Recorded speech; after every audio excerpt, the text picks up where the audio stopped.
Hello and welcome to my channel. So I had an idea to do basically a natural hair 101 type series. I know that with this quarantine going on, a lot of people are inside and a lot of people are going natural. Whether it's because, they can't get to their hairstylist to, touch up their perm, their relaxer, or if they're just curious and they're thinking this is the best time. I don't really gotta go out and leave the house. Like, I can see how much growth I can get, go ahead and cut it, get used to my hair, perfect it before I gotta go out and stunt on everybody again. So I'm here to help you out. So for this first video, it's more like I cut my hair. Now what? Like, what do I do? Like, I have all these curls. What do I do? Because it's different from straight hair. It requires so much more love and patience and understanding and time than straight hair. So I wanted to make this video for that. I have written down like so many notes, but we're going to get this through. There's so much information. Before we get started, let me make a disclaimer. I am a type 3C4A curl pattern. My hair is very dense, but I have thin strands. So a lot of this information I know across the board, health of hair, but I know what works for me the best. And as time goes on and you learn your hair, you'll learn what works for you the best. You'll learn what your hair likes, what it doesn't like, what you can do to it, what you can't do to it. Your hair may be more resilient than mine. It may be weaker than mine, more prone to breakage. It could love moisture and you have no problem, could hate moisture and you can't keep it moisturized no matter what you do.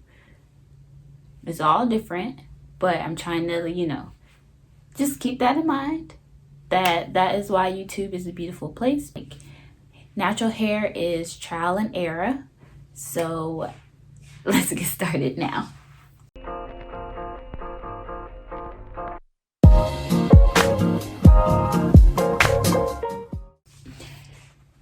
So when I was thinking about when I first went natural, so I started transitioning. I was not into cutting my hair short because I was always used to having long, flowy hair. That is where my identity was connected to. That is where my self-confidence was connected to.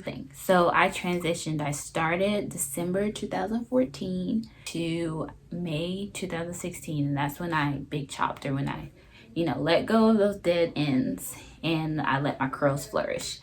And so thinking back to when I cut my hair and everything that I had to learn, because it really is trial and error. And I realized that there are some key things that are important. Like, you have to know the basic fundamentals of your hair. And there are ways to figure that out. So we need to start when it comes to figuring out what type of hair you have. And I don't mean curl pattern, I mean your type, your hair strands. What do they do? How do they perform? Things like that. There are 4 categories. I start off with what I feel is the most important, and that is your hair porosity.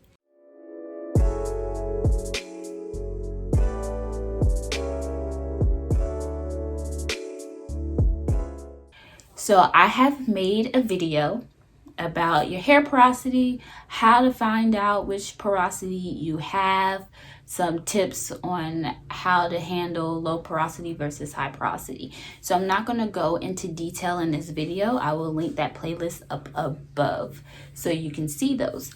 But basically, when we talk about hair porosity, we're talking about the cuticles of your hair. So the cuticles of your hair can either lay down, nice looking, like fish scale looking, or it can kind of lift up and you look like a Christmas tree situation when you look at your hair under a microscope. So the key to this is how your hair receives and loses moisture. So if you have low porosity hair, your cuticles are shut tight. You have a hard time getting anything in. It's like the door is closed, nothing can get in, and it's hard for stuff to get out. So with moisture, because with curly hair, moisture is key. You have to get moisture into your strands. So with low porosity hair, you want to find ways to, crack that door open so moisture can get in. Then you want to shut it behind the moisture so it gets trapped in there. With that being said, other things can get trapped in there as well. So we're trying to get moisture in there. We're trying to get nutrients. We're trying to get the good stuff in there because your door is closed. And if you didn't open it wide enough, you can have products just sitting on your hair, building up. And so it is important to make sure that you do clarify your hair. And I do plan on making a video on wash day, how to come up with the routine, what's a good routine, and I will expound on that. But I'm gonna just put that out there right now. On to the other side of things. You can have high porosity hair where your doors are wide open, you have open door policy, come and go as you please, ain't no curfew, ain't no rules, you ain't got a shirt or shoes, it's okay, you can still come in type situation. So moisture rushes in, but it rushes out. So the goal for high porosity hair is shutting that door. Like you want to trap that moisture in. You want to be like, come in, come see me. And then when they get in, you want to slam the door behind them, make sure they can't get out. So that is the key with high porosity hair. So on my video with high porosity hair tips, I looked at it and I feel like there was some things left out. So here are 2 tips that I'm going to add. So on there I get 5 tips. I'm going to add 2 more tips. So the first tip is you want to use aloe vera and apple cider vinegar for your hair cuticles. It balances the pH of your hair, and that helps to lay your cuticles flatter to keep moisture in your hair. So when you're looking for products, which I'm going to do a whole video on products, when you're looking for products, you want to see about products that have aloe vera in the ingredients, preferably in like the first 5 ingredients on the ingredients list. And then you want to look for apple cider vinegar. They lay your cuticles flat. So that helps to keep that moisture in. And then the next one, you want to use anti-humectants. So what humectants are, and I talked about this in the low porosity video, but it's important for high porosity as well. So humectants, they attract the water molecules from the air to moisturize your hair. But with low porosity hair, you can attract like a lot, but a minimum amount is actually going to get into your hair strands. Because we're trying to, put as much moisture as we can so we can, soak it in, right? With high porosity hair, remember your doors are open wider. So water comes, those water molecules, they're going to go straight into your hair. And you will learn that as a natural, yes, water is your best friend. But there's some steps you have to take after that. And I will get to that. So you don't want humectants for your natural hair. So humectant, a big one that I know that a lot of your natural hair people like, the first thing that comes to mind is honey and then glycerin. So you want to stay away from those. But anti-humectants repel that water. So you want to use those. And so you want to use like shea butters, olive oils, a good oil, because it reflects that water. So not only will it seal those cuticles, but it will reflect the water molecules in the air. Okay, so let's go to the next step. The next step, so that was porosity. So now we're talking about how much hair you have on your head. So that is called density.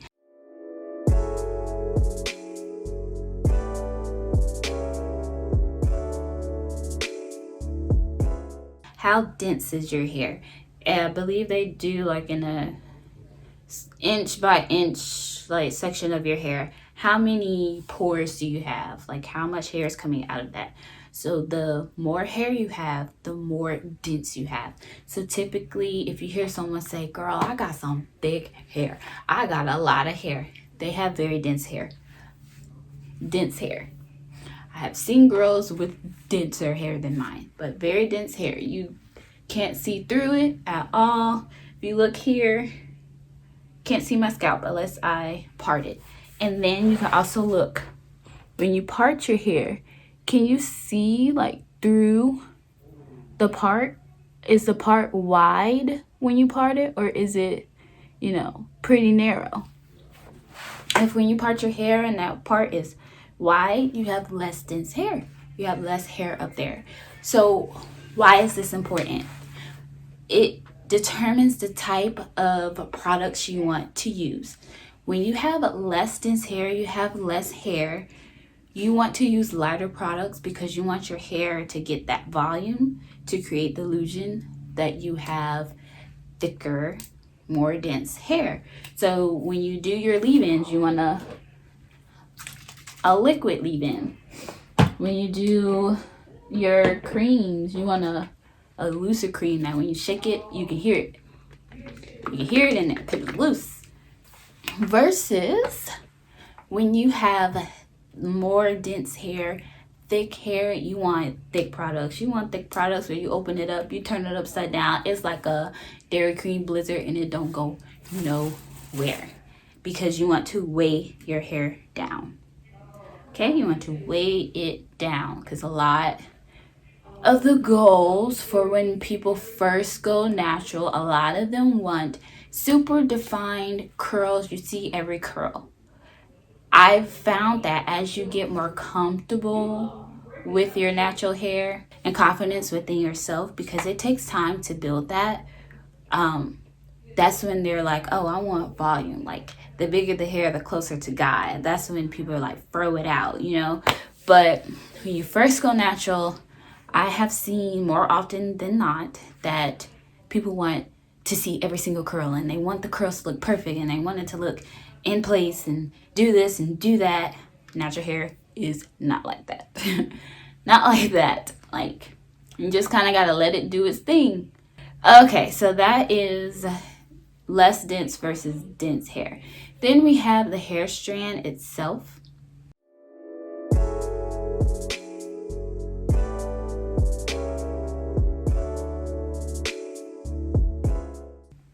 And this is where thick or thin comes in to play.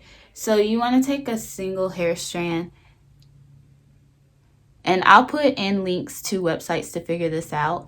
And if your hair strand, like you do like that and it feels like it's barely there, I believe they say it's thin versus, if you know it's there, you can see it, it's thick. So thinner hair is more fragile. It breaks easier than a thicker strand of hair. You have thin hair, you don't want a product, too heavy products because it weighs it down. If you have thicker hair, you might want thicker products because, packs in that moisture, keeps it in, weighs your hair down. It all depends on what your end goal is.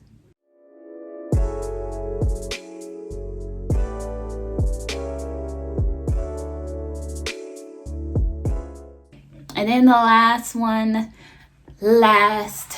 I would say but not least, but I mean it's not the most important, is actual curl pattern. Whether you're type 1, 2, 3, or 4.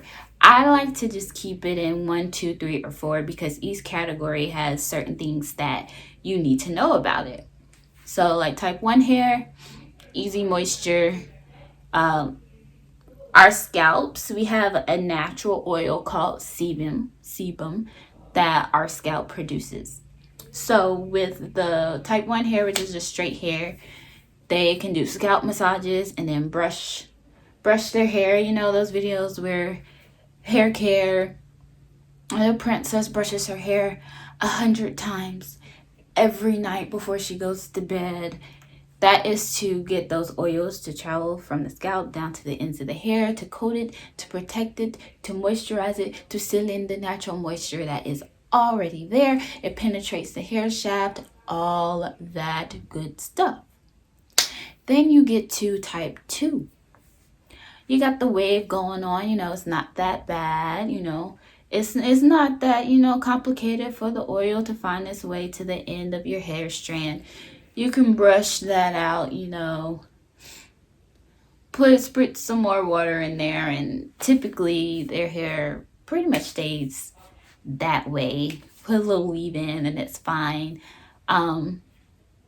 They're good. Then you get to type 3. Type 3, you're going for a lot of loops and turns and loops and turns. And when you're driving your car and you're going around a steep curve, it's going to take you longer because you need to take your time to go around it. Same thing with that sebum, with that oil. It's going to take a lot more time for it to travel to the ends of your hair. And then type 4. Whew. It's nothing but curves. You just got curves and twists and turns everywhere. There's some type 4 hair that's just a zigzag pattern. So it's all about moisture. The key to natural hair is moisture and protein balance. Moisture and protein balance. Just think of your hair like a pack of spaghetti. When your hair is dry, it's like the uncooked spaghetti.